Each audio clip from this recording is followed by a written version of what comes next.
So guys আমি মূলত আসছিলাম হচ্ছে কথা হচ্ছে না শ্বশুর বাড়ি মজুর বাড়ি দেন হচ্ছে শ্বশুর বাসা থেকে পাঠাইছে আম টাম, তো এগুলো নেওয়ার জন্য আসছিলাম। দেন এতক্ষণ ধরে এগুলো আমি বাঁধলাম, দেন বাঁধার পরে আবার ব্লগে আসলাম।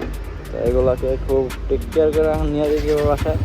আর বর্তমানে আমি যে রোডে চলাচল করতেছি, কেউ ভাই এই রোডে 8টার পরে এদিক থেকে কেউ ভাই চলাচল করেন না, ঠিক আছে? কারণ হচ্ছে ভাই জায়গাটা বেশি একটা সুবিধার না, কারণ জানেন যে রেল লাইনের রাস্তায় কি চলে তাকে শিখতে হবে। আহা, মিস্টেক করে দিলাম না, আমিও বেরোইছি, ট্রেনও যাইতেছে। এটা বলছিলাম যে যেতে যেতে ডাবল ক্রস হয় কিনা, তো থাকলে ভিউটা আরো জোশ পাইতাম ট্রেনে। এই রোডে অতটা ভালো লাগতেছে না।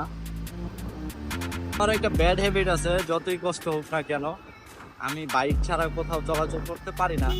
তো আমাকে বলছিল বাসে আসার জন্য, আমি বাসে এতটা কমফোর্ট না, যার কারণে আমি বাসে আসি নাই, বাইকেই ভাবছি, বাইকেই সব কিছু। কি টেসলার ব্রেকিং টেস্ট করতেছে, যে টেসলার ব্রেকিং টেস্টটা কীরকম। রোডে বেরোলে তো ওনাদের তো আবার ব্রেক ভালো ধরা লাগে, কারণ বুঝেনি তো টেসলা বলে কথা, বাংলাদেশের সমীকরণের নতুন নামকরণ। এই যে গন্ডগোল, সামনে একজন আইতেছে, এনে একজন দাঁড়ায় দিছে, এনে ঢুকাই দিছে। এখন কমন সেন্স যে কবে যে এখন এদিকেও যেতে না এদিকেও যেতে না।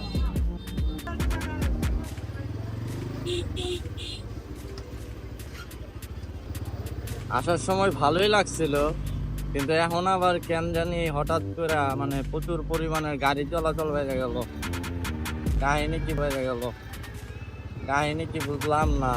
এগুলাটাই কি বুঝছে কেন কামটা করছে না অবুঝের মতন কাজ করছে কেমনে জানি না।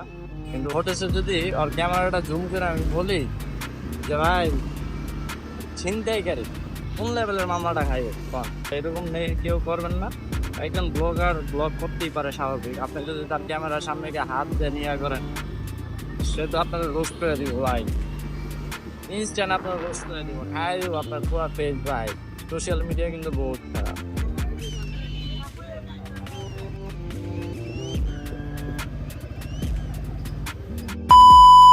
সো আমরা সেফলি ভাবে চলে আসলাম, বহুতটা দূর, বহুতটা পথ চলে আসলাম, চলে আসা হলো N160। আমি আর ভিতরে ঢুকবো না, কারণ আমার গন্তব্য ভাতের বামে। এটা হচ্ছে এদিক দিয়েও রানিং এ গাড়ি আসে, এদিক দিয়ে আপনার মুখ বের করলে খুবই সাবধানে